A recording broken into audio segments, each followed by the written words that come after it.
আল্লাহ কেন মানুষকে কষ্ট দেন, এর কারণ জানেন কি? মহান আল্লাহ তাআলা পবিত্র কোরআনের মধ্যে বলেন, ওয়ালাকাদ সাররাফনাহু বাইনাহুম লিয়াযযাক্কারু ফাআবা আকসারুন নাসি ইল্লা কুফুরা। আমি তাদের মধ্যে বিভিন্নভাবে নিয়ামত বিতরণ করি যেন তারা স্মরণ করে, কিন্তু অধিকাংশ লোক অকৃতজ্ঞতা ছাড়া কিছুই করে না। প্রিয় দর্শক, আজকে আমরা খুবই জীবন ঘনিষ্ঠ একটি বিষয় নিয়ে আলোচনা করতে চাই।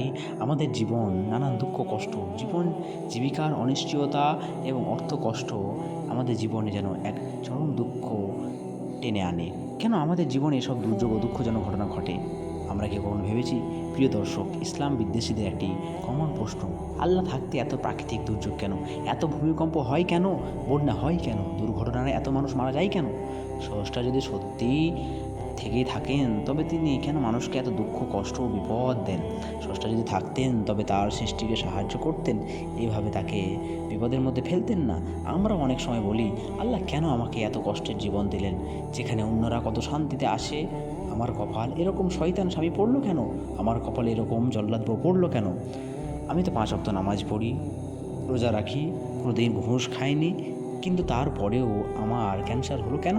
সত্যি যদি আল্লাহ নামে কোনো সত্তা থেকেই থাকেন তাহলে তিনি এই কষ্টটি না দিলে পারতেন না? আসলে পৃথিবীতে কোনো সমস্যা থাকার মানে এই নয় যে কোনো পরম করুণাময় সৃষ্টিকর্তা নেই, বরং এটাই প্রমাণ হয় যে আপনি সৃষ্টিকর্তা সম্পর্কে নিজে নিজে কিছু একটা ধারণা করে বসে আছি। ইন্টারনেট ব্যবহার করার সামর্থ্য নেই। 10-15% মানুষ ইন্টারনেট জিনিসটা চেনেই না। আপনি ইন্টারনেট ব্যবহার করেন তো? আপনি যখন এই ভিডিওটা দেখছেন তখন বিশ্বের প্রতি 7 জনের মধ্যে অন্তত একজন মানুষ অভুক্ত বা না খেয়ে আছে। আপনি খেয়েছেন তো? বাংলাদেশে প্রতি মিনিটে অন্তত একজন মানুষ মারা যায়। আপনি যতক্ষণ ধরে এই ভিডিওটা দেখছেন ততক্ষণ অন্তত 3 জন মারা গেছে।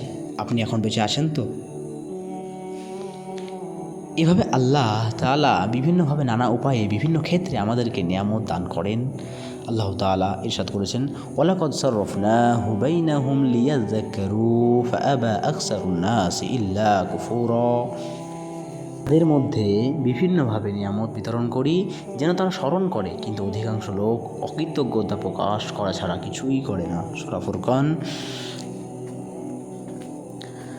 আমরা যদি আল্লাহর নিয়ামত শুনতে থাকি তাহলে কখনো তা গুণে শেষ করতে পারবো না, কিন্তু অধিকাংশ সময় আমরা এত বিপুল নিয়ামত পাওয়ার পরও শুকরিয়া আদায় না করে উল্টো অকৃতজ্ঞতা প্রকাশ করে থাকি। বরং মহান আল্লাহ রব্বুল আলামিন মানুষকে সবচেয়ে বেশি ভালোবেসে তার নিয়ামতের ভাণ্ডার মানুষের জন্য উন্মুক্ত করে দিয়েছেন।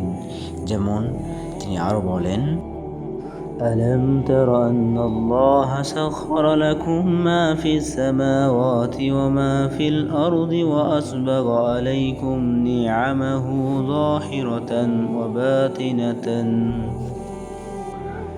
তোমরা কি দেখো না, আল্লাহ নবমণ্ডলে ও উপমণ্ডলে যা কিছু আছে সবই তোমাদের কাজে নিয়োজিত করে রেখে দিয়েছেন এবং তোমাদের প্রতি তার প্রকাশ্য ও অপ্রকাশ্য নিয়ামতসমূহ পরিপূর্ণ করে দিয়েছেন। সূরা লুকমান 20 নম্বর আয়াত।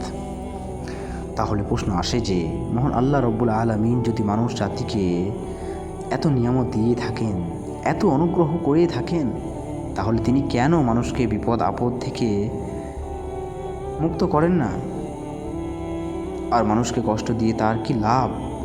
তাই আল্লাহ তাআলা নিজেই এই প্রশ্নের উত্তর দিয়েছেন। মানুষকে তিনি কেন কষ্ট দেন?